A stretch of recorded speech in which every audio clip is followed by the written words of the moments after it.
All right, fellas, you've seen the title. Well, let me correct myself. I should say ladies and gentlemen because I read the comments all the time.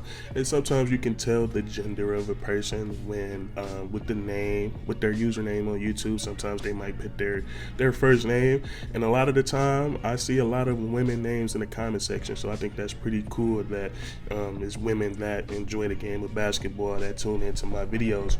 But nonetheless, ladies and gentlemen, you see the title of the videos today. Today we're going to be looking at the top 5 teams in the NBA with the brightest future. Now, first things first, I feel like we have to establish my criteria, and one thing that I'm looking at, because I know there's a bunch of young teams in the NBA and some of these teams are already powerhouses. I'm kind of looking at teams that's been struggling over these last few years, that's been dealing with the lottery.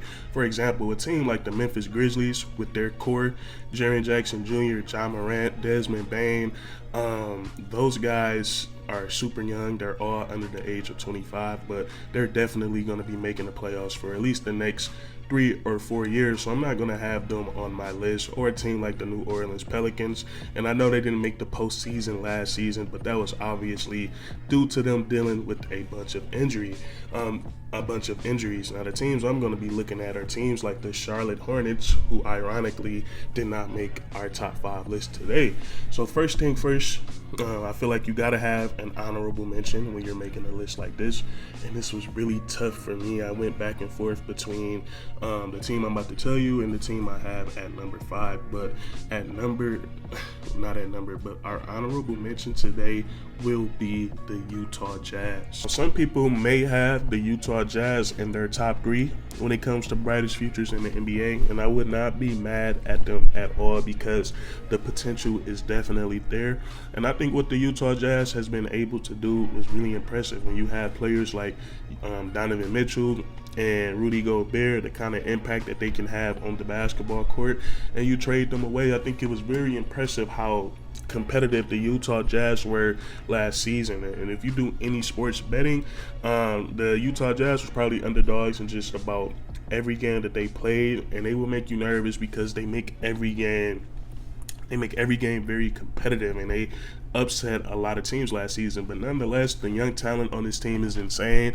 We look right now, the best player on this team, I think we can all agree, is Lauri Markkanen. He's only 26 years of age, and then what they've done in these last 2 drafts has been insane. We look at last year, they bring in Ochai, who's a great 3-and-D player. He hit a lot of big-time threes for them last season.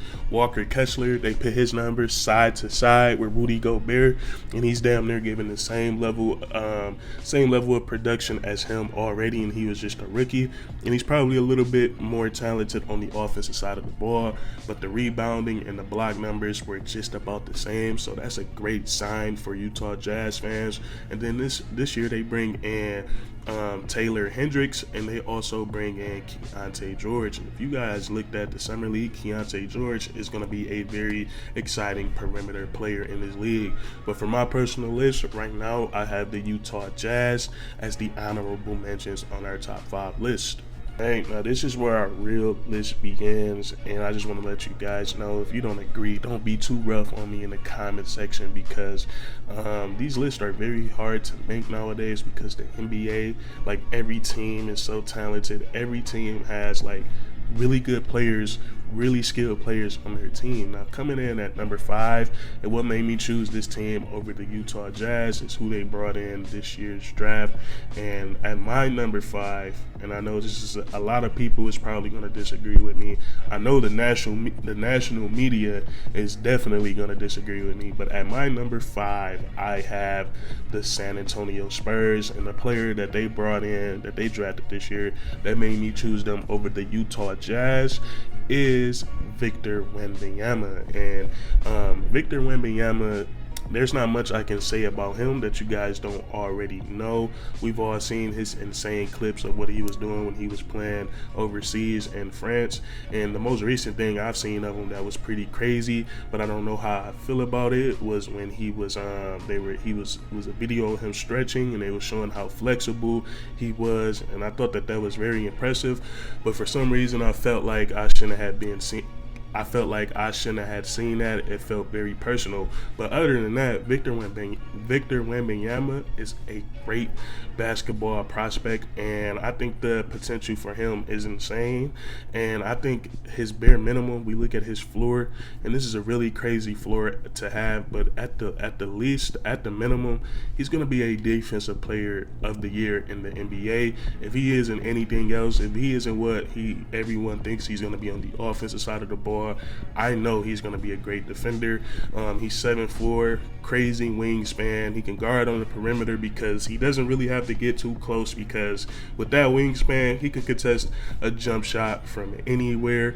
And then the rim protecting, what more can we say? 7'4", mobile, very long arms. He has great timing. He has great anticipation, and he's just a great shot blocker. So I know he's probably going to have some seasons where he averaged 3 blocks, 4 blocks per game, and he's going to get some Defensive Player of the Year awards. And then the San Antonio Spurs, they also have other young pieces on this team, and I feel like they just weren't very competitive last year. And I'll be honest, I didn't watch too much of the Spurs, but when I watched them, I wasn't really impressed. But I do like Devin Vassell. I like Keldon Johnson. They have Jeremy Sohan. So the young pieces are there for the San Antonio Spurs, but for right now, my personal list, I have them at number 5 and coming in at number 4.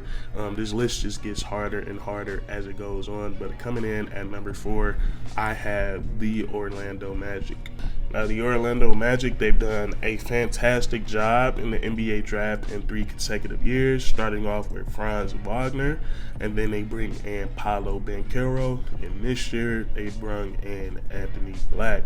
Now, what I like about the Orlando Magic is that they have tremendous size on this team, and the size of the players that they have, all of these guys are very skilled. And we looked at that front court that they put out there last year: Paolo Banchero, Franz Wagner, and Wendell Carter Jr. They gave opponents a lot of trouble on both the offensive and the defensive side of the ball.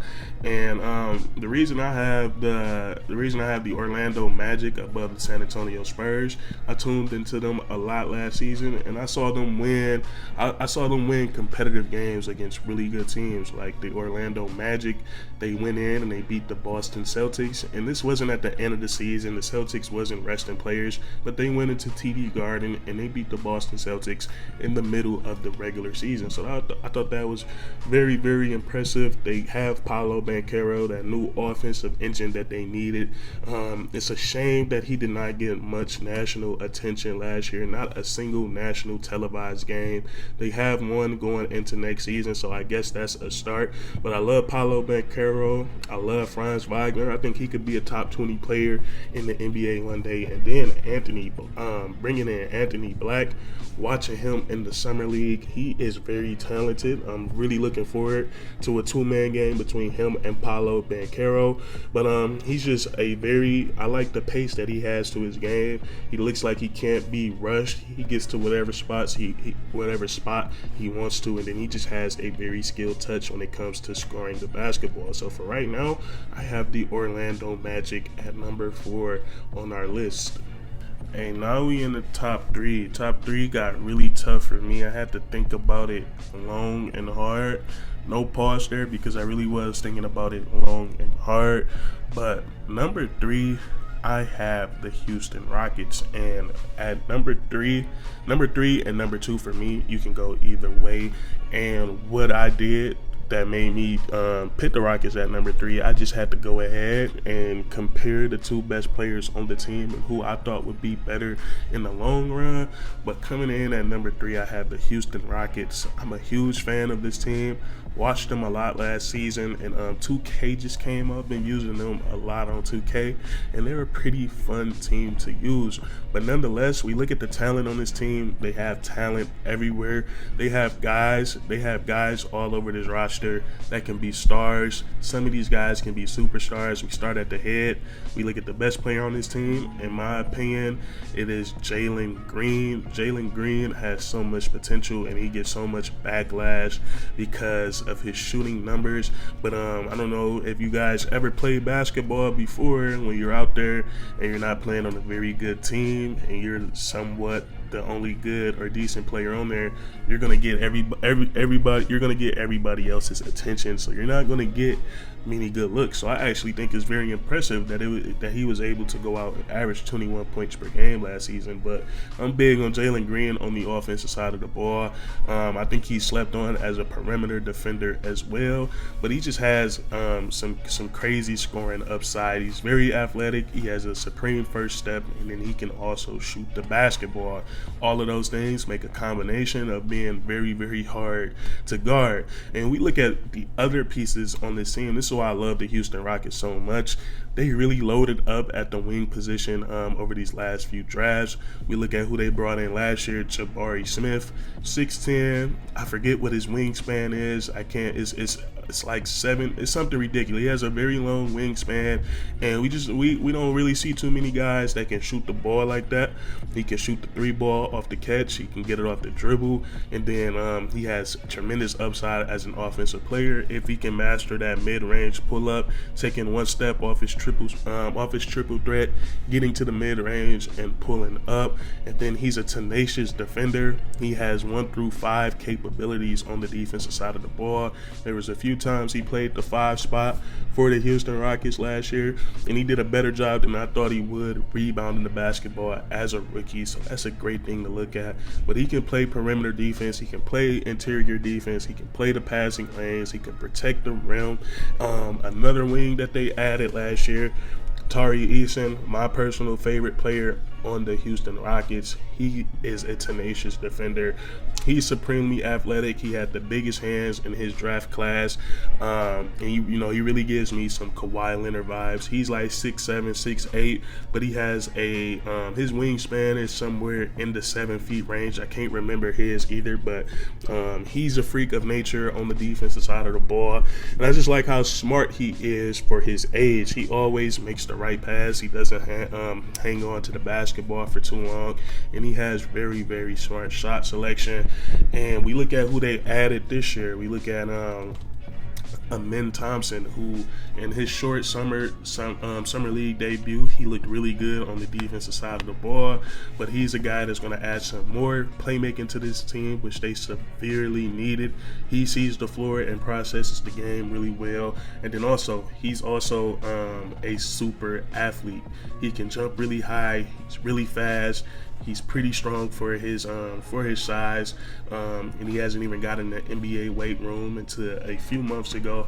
So a lot of guys to love on the Houston Rockets, and then also you gotta love that they were able to get Cam Whitmore. I believe they stole him at number 20, and it's just good for the Houston Rockets and for Cam Whitmore because there's no rush on him because they have all these other guys. So, the reason Cam went so low is because people were scared of that knee injury. But now there's not really no rush on him, and he's more of a project for the Houston Rockets. So for right now, I have them at number 3. They are so loaded. They have so many guys, and I almost forgot Alperen Sengun, but I didn't.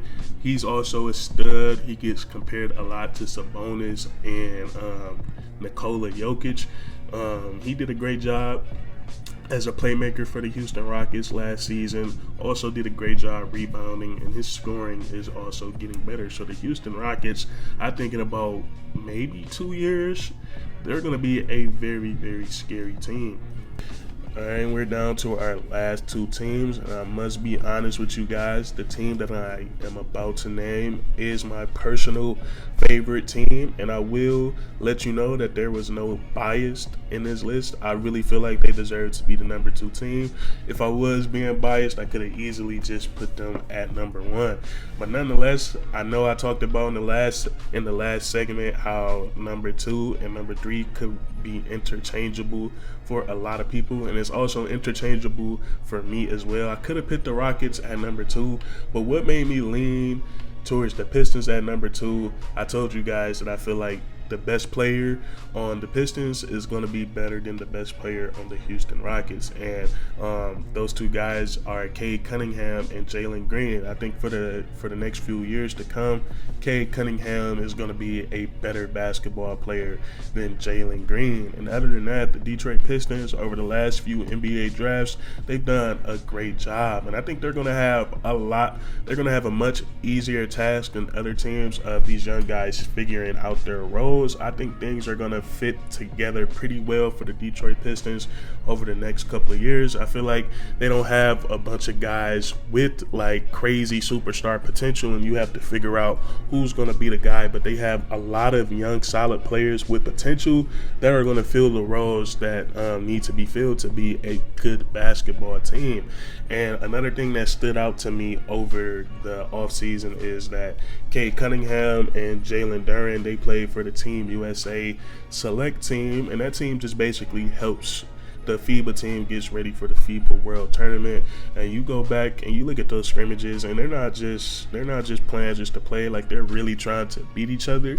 And Cade Cunningham against some of the best talent in the NBA, he looked like the best player on the court. I forget how many games that they played, but his team did not lose a single game. He didn't miss a single shot.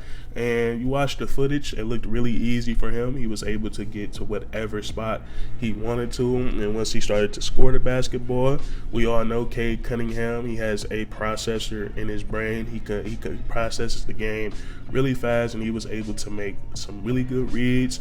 And a lot of those reads were to Jalen Duren, where he was finishing ferociously around the rim. So I'm really big on those two guys. And then we have other guys on this team that the Detroit Pistons have brought in over these last couple of NBA drafts. I feel like we already have a great secondary ball handler with Jaden Ivey. He really reminds me of a taller version of Ja Morant. He gets downhill easily, putting constant pressure on opposing teams' defenses, and that's going to open things up for shooters and cutters. We brought in Asor Thompson. The Detroit Pistons hasn't had someone with his defensive capabilities in a very, very long time. Watching him in the summer league, he was able to make an impact consistently on every facet of the game: playmaking, defending, scoring the basketball, and he was also rebounding. So I'm really excited that we got Asor Thompson. And then we also have guys. These guys aren't, you watch them play, they're not going to scream at you with potential, but they're very solid players, and I think they're going to be very good role players. And that's what everyone has to realize.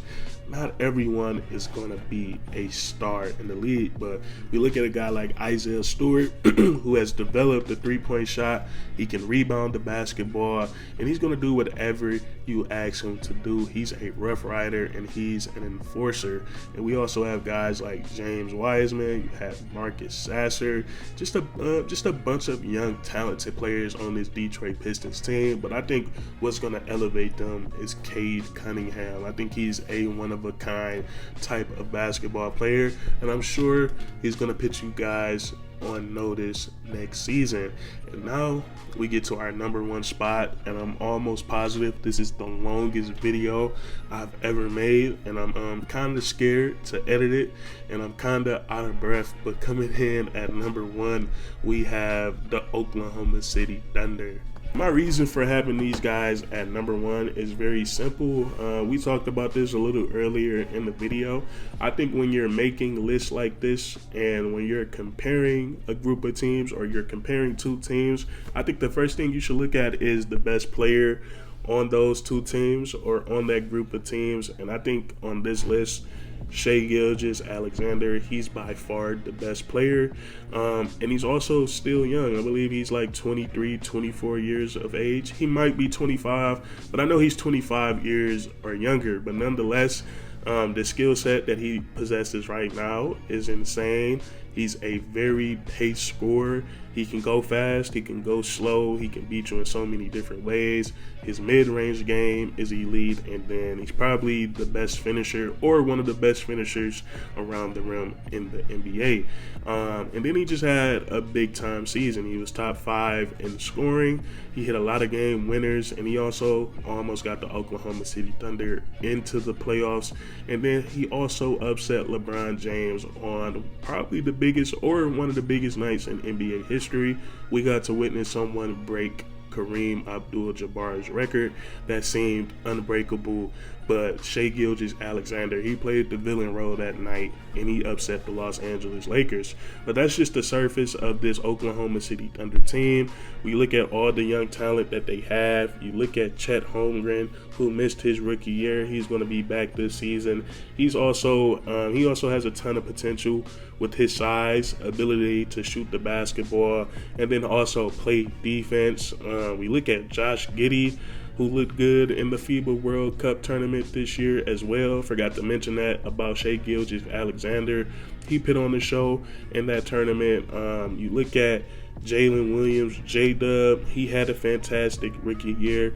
They added Carson Wallace this season. So this Oklahoma City Thunder team, they have a ton of potential, and what makes them even more dangerous as an organization is that they still have all of those draft picks from when they traded Paul George, from when they traded Russell Westbrook. These guys have a ton of draft picks. So it's going to be very interesting to see how they use these players and those draft picks over these next few years. But there you have it. At number 5, I have the San Antonio Spurs. At number 4, we have the Orlando Magic. At number 3, we have the Houston Rockets. At number 2, the Detroit Pistons. And the team with the brightest future in the NBA, in my opinion, is the Oklahoma City Thunder. And that's going to be it for today's video. If you guys enjoyed, please leave a like, comment down below if you agree or disagree, and then subscribe for more weekly content. We do this all the time, man, and that's curtains. And also, please join the Discord. The link will be in the description down below, and it will also be in the comment section. And that's curtains.